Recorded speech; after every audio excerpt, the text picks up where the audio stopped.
আজ আমার এমন দিন আসলো, তোমার বডিগার্ড আমার কপালে বন্দুক ঠেকিয়েছে। আপনারা জানেন আমার জীবনে তোমার মতো অকৃতজ্ঞ মানুষ আমি খুবই কম দেখেছি। তোমার এত টাকার অহংকার হয়ে গেছে, তুমি এখন আমার পিছনে লেগেছো। কি কি করছি আমি? কি কারণে সেইটা বলো। তোমাকে আমি বাঁচাতে গেলাম আর তুমি আমাকে পুলিশ দিয়ে মার খাওয়ালে। যেই প্রজেক্টটা আমার পাওয়ার কথা ছিল সেটা তুমি রাতুলকে দিয়ে দিয়েছো।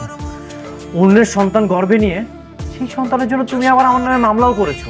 কেন মেঘলা, আমি কি করেছি? তোমার বাবার জীবনটা আমি বাঁচাতে গেলাম, সেটার জন্যই তো আমি আরেকটা বিয়ে করেছি।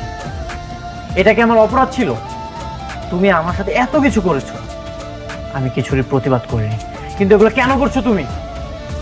কিন্তু আমি তো তোমার কিছুই বলতে হবে না। তুমি আমার এত ক্ষতি করছো, তারপরেও তো আমি কিছু করিনি। শেষমেশ তুমি আমার কাজটা বন্ধ করেছো। তুমি আমার সাইট বন্ধ করে আমার শ্রমিক নিয়ে গেছো, তাদেরকে তুমি দ্বিগুণ বেতন পর্যন্ত দিয়েছো। কেন করেছো এইসব? আপনার লোক নিয়েছে মানে?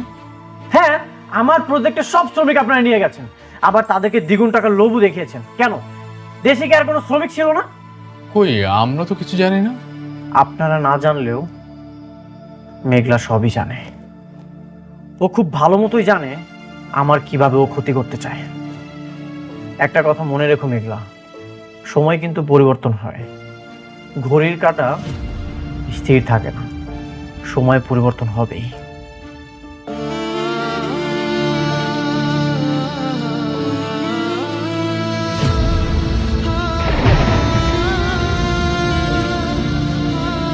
ম্যাডাম, আপনি মন খারাপ করবেন না।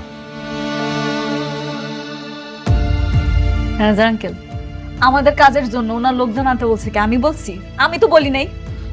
ম্যাডাম, ওই কাজটা তো আমরা রাতুল সাহেবকে দিয়েছি। রাতুল সাহেব কোথেকে লোক আনছে সেটা তো আমরা জানি না।